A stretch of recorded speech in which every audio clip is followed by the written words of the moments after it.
Hello friends, welcome to the second part of metabolism. In this lecture, we'll talk about the lipid and nucleic acid metabolism.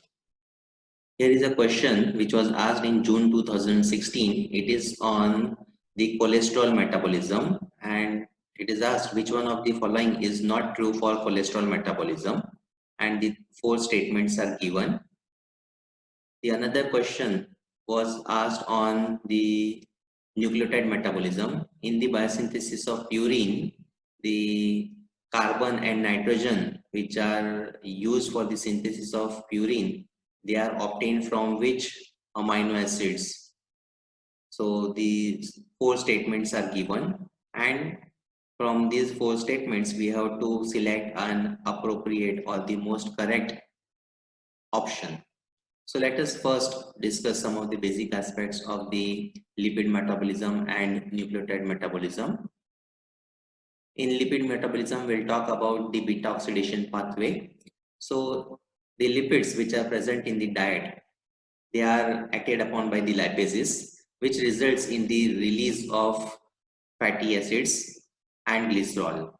The fatty acids can be used for the synthesis of the triacylglycerol, and the fatty acids, they can be subjected to beta oxidation, resulting in formation of acetyl-CoA. The acetyl-CoA that is formed is then subjected to further oxidation via TCA cycle, and the same acetyl-CoA can be used for the synthesis of cholesterol via cholesterol-genesis pathway, or for the synthesis of ketone bodies, and from the cholesterol the steroids can be synthesized. So let's have a look at the oxidation of fatty acid via beta oxidation pathway. The complete oxidation or the complete combustion of fatty acids to carbon dioxide and water occurs in the mitochondria, where the transfer of electrons from the fatty acid to oxygen can be used to generate ATP. The combustion occurs in two stages, where in the stage 1, the fatty acid is sequentially oxidized so as to convert all of its carbons to acetyl-CoA. And in the second stage, the acetyl-CoA is oxidized by the reactions of TCA cycle. Both stages, they generate ATP by oxidative phosphorylation. For the fatty acid to get oxidized via beta oxidation pathway in the mitochondria, the fatty acid must be activated. So here the fatty acid is activated by the cleavage of the ATP molecule to EMP and pyrophosphate, and the pyrophosphatase enzyme, the inorganic pyrophosphatase enzyme, it further cleaves the pyrophosphate, resulting in release of the energy which can be used for the attachment of coenzyme A to acyl chain, resulting in formation of acyl-CoA. This acyl-CoA, which is transported into the intermembranous space of mitochondria, is then from this acyl-CoA, the acyl chain is transferred to the carnitine, which is present in the outer face of the inner membrane of the mitochondria. This carnitine is then converted into O-acyl-carnitine. This O-acyl-carnitine then migrates to the inner face of the inner membrane, and this O-acyl-carnitine then transfers acyl chain to coenzyme A, resulting in release of acyl chain into the matrix in form of acyl-CoA, and carnitine is regenerated, which can be again reused in this pathway. So acyl-CoA, which is transported inside the matrix, it then is subjected to beta oxidation in the mitochondrial matrix.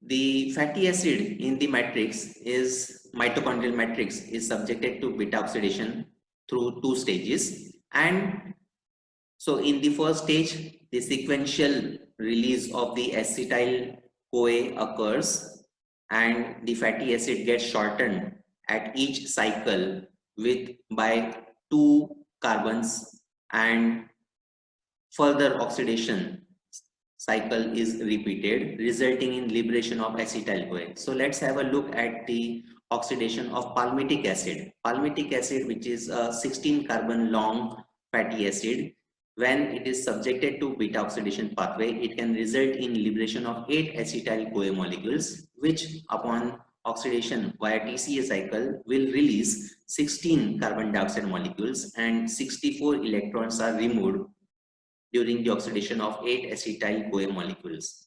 These in form of NADH and FADH2, they are then subjected to they are subjected to respiratory chain, okay, via electron transport chain.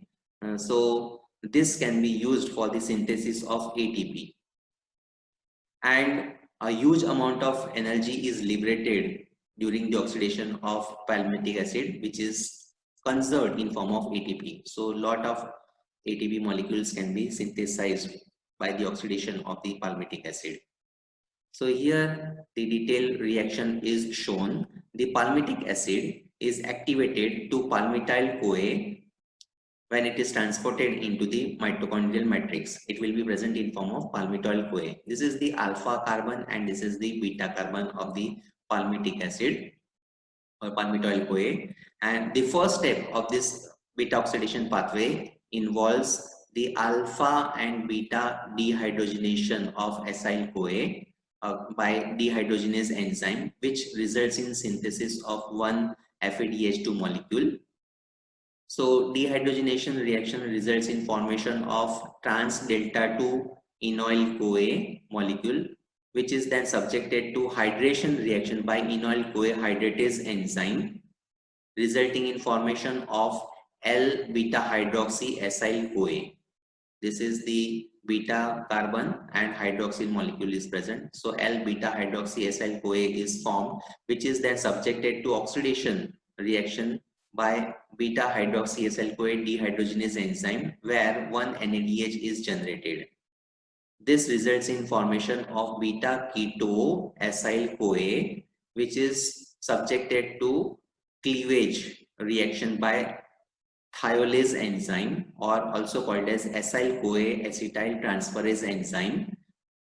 This reaction is also called as thiolysis or thioplastic reaction, which results in liberation of one molecule of acetyl CoA and fatty acid shorter by 2 carbon atoms. So acyl CoA shorter by 2 carbon atoms is then subjected to further beta oxidation cycles, resulting in complete breakdown of the fatty acyl CoA into acetyl CoA molecules. So total 8 acetyl CoA molecules are formed from one palmityl CoA molecule through beta oxidation pathway.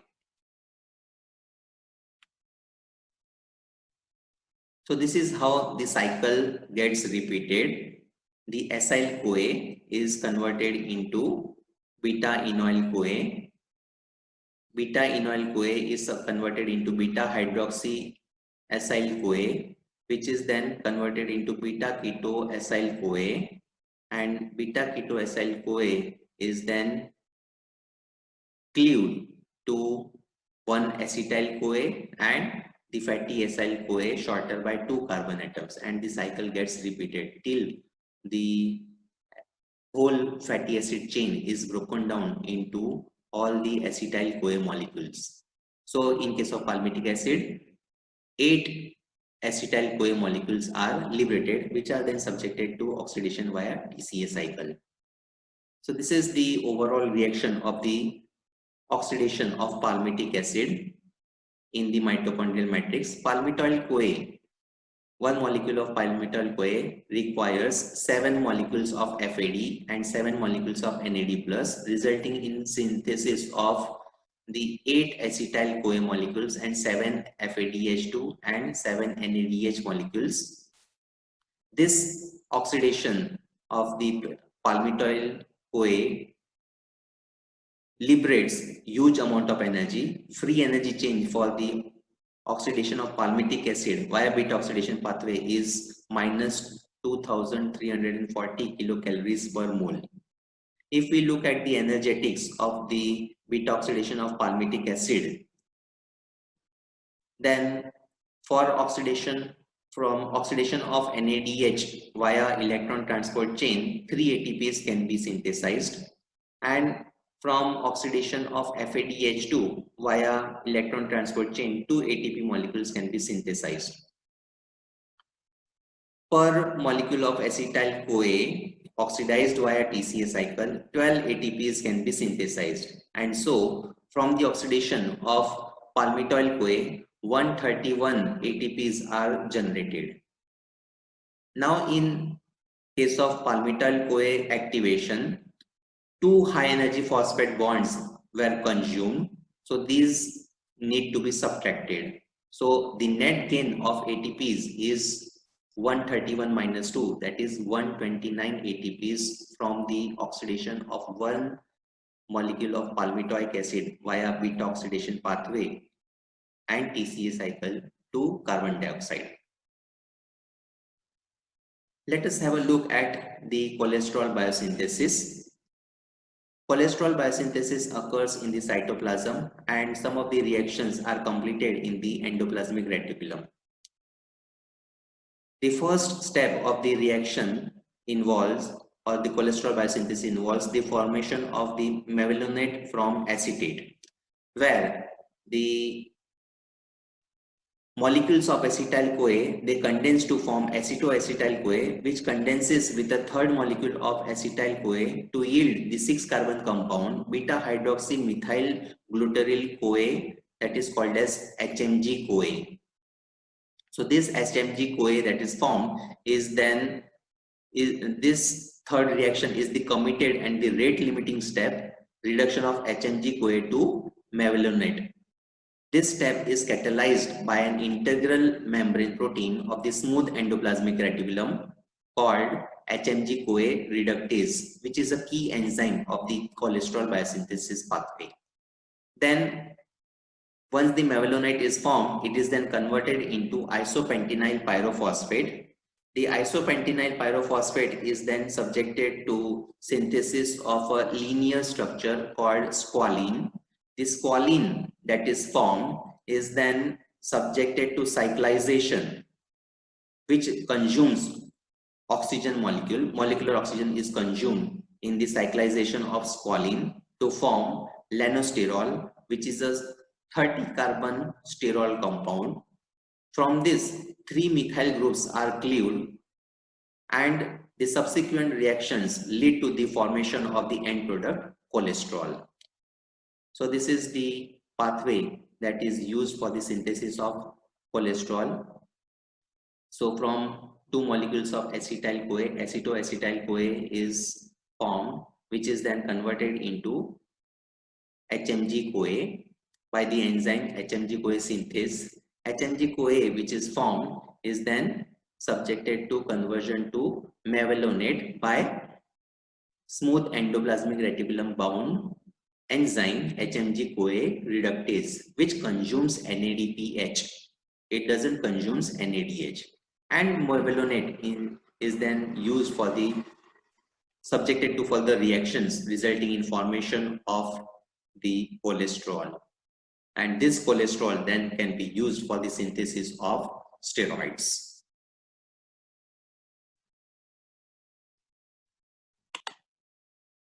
Next is nucleotide metabolism. Nucleotide synthesis can be carried out by 2 pathways, de novo pathways and salvage pathways. In de novo pathways, the nucleotides are assembled from simpler compounds, where the framework for a pyrimidine base is assembled first and then attached to a ribose, whereas the framework for purine base is synthesized piece by piece directly onto a ribose-based structure.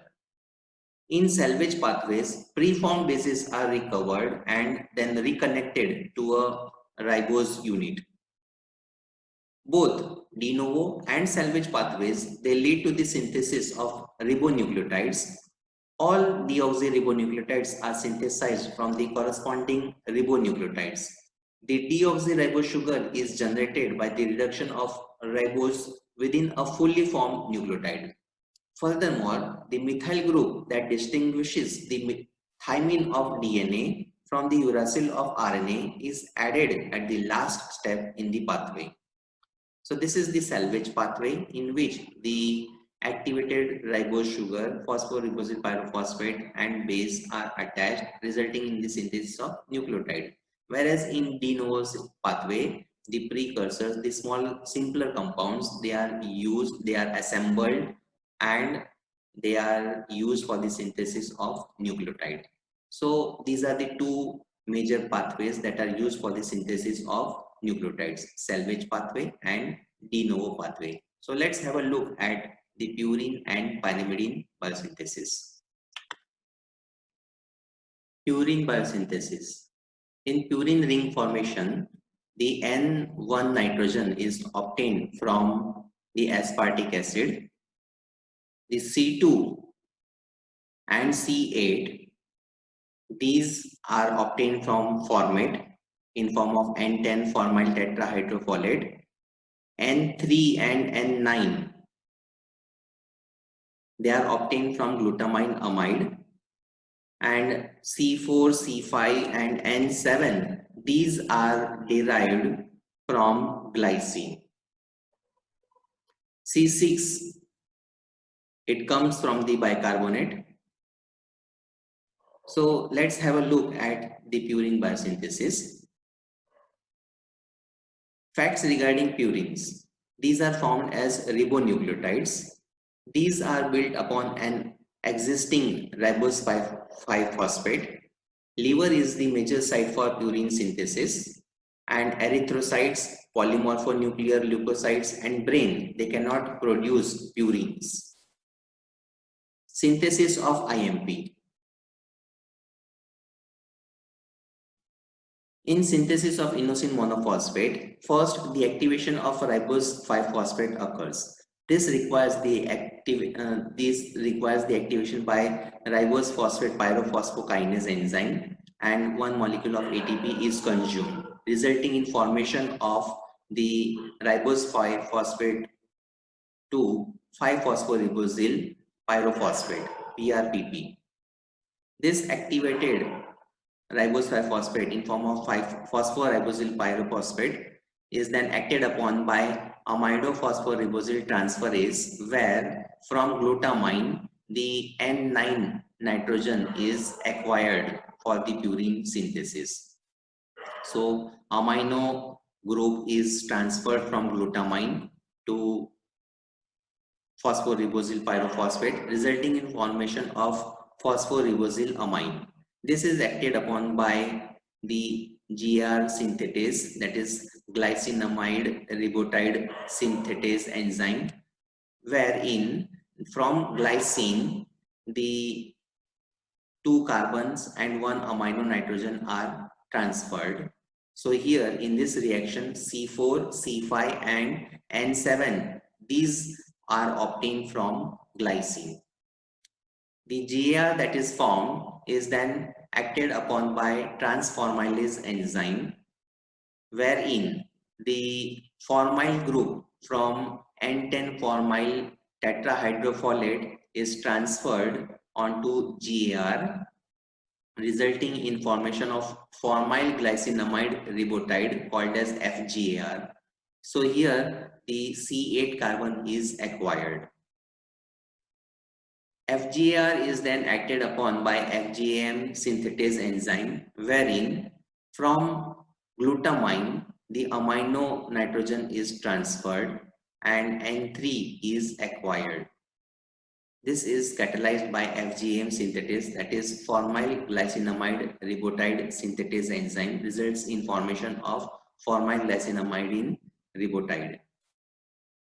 Formyl glycinamide ribotide is then acted upon by air synthetase, that is 5-amino-imidazole ribotide synthetase enzyme, wherein one molecule of ATP is consumed, and in this reaction the purine imidazole ring is formed.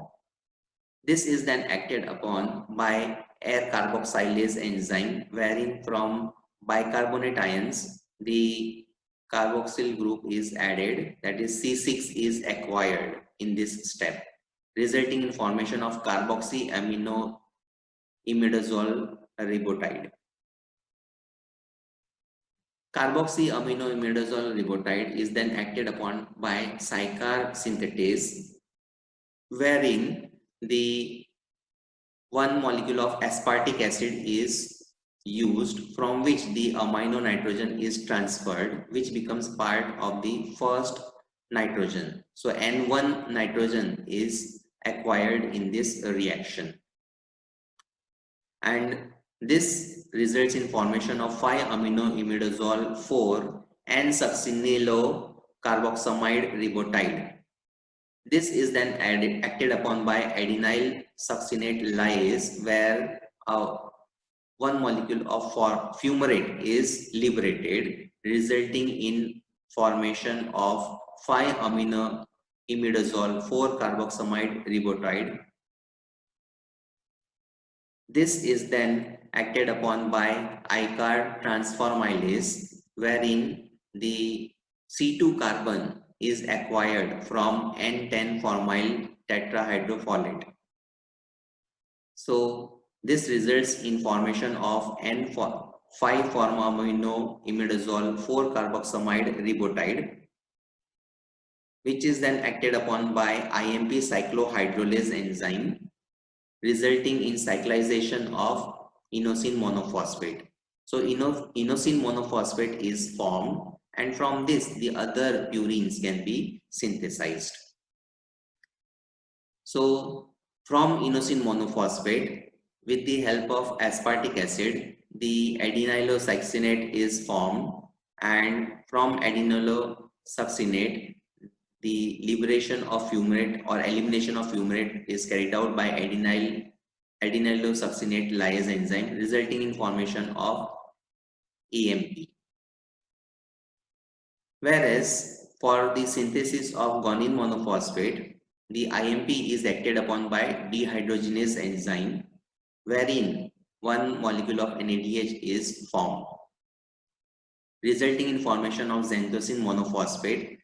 And from to this xanthosine monophosphate, the GMP synthetase enzyme converts xanthosine monophosphate into GMP, wherein the glutamine is used, from which the one amino group is transferred onto xanthosine monophosphate, resulting in formation of GMP.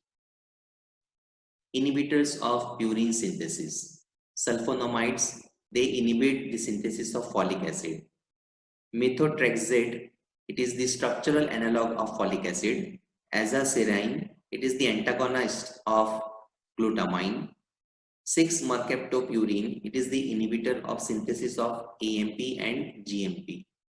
Mycophenolic acid, called as MPA, it is the inhibitor of IMP dehydrogenase enzyme. So these are the inhibitors of purine synthesis. Salvage pathway for purines. This involves the attachment of the nitrogenous bases, which are recovered and they are attached to the phosphoribosyl pyrophosphate. So adenine is when attached to phosphoribosyl pyrophosphate, AMP is formed. This is catalyzed by APRT enzyme, that is adenyl phosphoribosyl transferase enzyme. From hypoxanthine and phosphoribosyl pyrophosphate, IMP is formed. The enzyme involved is hypoxanthine guanine phosphoribosyl transferase enzyme. The same enzyme also catalyzes the synthesis of GMP from guanine and phosphoribosyl pyrophosphate. So this is the salvage pathway for purines. If we look at the regulation of the nucleotide biosynthesis, then the ribose 5-phosphate, its conversion to phosphoribosyl pyrophosphate is carried out by the high concentration of AMP or ADP or the ATP. So AMP, ADP and ATP, they can cause the feedback inhibition of the conversion of ribose 5-phosphate to phosphoribosyl pyrophosphate. And phosphoribosyl pyrophosphate conversion to 5-phosphoribosyl amine also can be done by AMP or XMP, xanthosine monophosphate. And this, when it is converted into IMP can be converted into adenylosuccinate or xanthosine monophosphate, which reaction can be feedback inhibited by high concentration of EMP. So conversion of IMP to adenylosuccinate can be carried out by the high concentration of EMP, whereas high concentration of GMP can give feedback inhibition for the conversion of IMP to XMP, that is xanthosine monophosphate. So this is how the feedback inhibition can cause the inhibition of purine biosynthesis. And phosphoribosylpyrophosphate pyrophosphate can act as the activator, and it can give positive regulation for the conversion of, for the synthesis of purines. Pyrimidine ring formation. In pyrimidine ring formation, the N1, C4, C5 and C6, these are derived from aspartic acid. C2 carbon is derived from carbonate ions, bicarbonate ions, and N3 nitrogen is derived from glutamine. Let's have a look at the de novo synthesis of UDP, that is uridine diphosphate, wherein from the two molecules of ATP, one molecule of bicarbonate and glutamine, with the help of carbamyl phosphate synthetase enzyme, the carbamyl phosphate is formed, which is then acted upon by aspartate transcarbamylase, or called as ATCase enzyme, results in formation of carbamyl aspartate. So these molecules are obtained from aspartic acid, and carbamyl aspartate is then acted upon by dihydroorotate enzyme, resulting in formation of dihydroorotate, which is then subjected to dehydrogenation, resulting in formation of orotate. Orotate is then acted upon by orotate phosphoribosyl transferase enzyme, resulting in attachment of orotate to phosphoribosyl pyrophosphate, resulting in formation of synthesis of OMP, that is orotadiene 5-monophosphate. This OMP is acted upon by decarboxylase enzyme, resulting in formation of UMP, that is uridine monophosphate. From UMP, ADP, and from UDP, from UMP, UDP is formed, and from UDP, UTP can be synthesized. And from UTP, with the help of glutamine, the CTP can be synthesized. So this amino nitrogen comes from glutamine. This is carried out by the synthesis of CTP is carried out by CTP synthetase enzyme. Let's have a look at the regulation of pyrimidine biosynthesis in E. coli and in animals. So here in the de novo synthesis of pyrimidine nucleotides, the CTP causes feedback inhibition and ATP causes the positive regulation. Whereas in case of animal pyrimidine biosynthesis, UDP and UTP, they cause feedback inhibition of the first reaction, whereas ATP causes positive regulation or activation of the synthesis of carbamyl phosphate, and the phosphoribosyl pyrophosphate also cause activation of the first reaction. So this is how the pyrimidine biosynthesis is regulated in animal and E. coli. Deoxyribonucleotides are synthesized by the reduction of the ribonucleotides, resulting in formation of the corresponding deoxyribonucleotide diphosphates. DTMP formation, where once the DUMP is formed, the thymidylate synthetase enzyme results in formation of DTMP and dihydrofolate. Nucleotide degradation. Nucleotides can be subjected to degradation by nucleotidase enzyme, which results in release of nucleosides. Nucleosides are then acted upon by nucleosidase enzyme, which results in liberation of nitrogenous base and ribose sugar. And the nucleoside can be also acted upon by nucleoside phosphorylase enzyme, resulting in formation of nitrogenous base and ribose 1-phosphate. So these nitrogenous base and the ribose sugars that are formed, they can be further metabolized. The catabolism of the purine nucleotides can result in formation of uric acid. You can see AMP is converted into adenosine, which is then converted into inosine, which is also formed from IMP. From XMP, that is xanthosine monophosphate, xanthosine is formed, and from GMP, guanosine is formed. These are then converted, these are further catabolized, and they are acted upon finally by xanthine oxidase, resulting in formation of uric acid. This uric acid, when it accumulates, it can cause gout syndrome. So disorders of purine metabolism includes hyperuricemia, gout, which is excess of uric acid, then Lesch-Nyhan syndrome, which involves the severe deficiency of HGPRT enzyme, and severe combined immunodeficiency. These are some of the disorders of purine metabolism. Let's have a look now at the questions. Which of the following is not true for cholesterol metabolism? HMG-CoA reductase, which is the key regulator of cholesterol biosynthesis. Biosynthesis takes place in the cytoplasm. This is also correct. Reduction reactions use NADH as cofactor, and cholesterol is transported by LDL in plasma. Now you just have a look, that is reduction reactions use NADPH in cholesterol biosynthesis, not NADH as the cofactor. So this statement is wrong. Second question is on purine biosynthesis. 4 statements are given. All nitrogen atoms C4 and C5 are obtained from aspartic acid.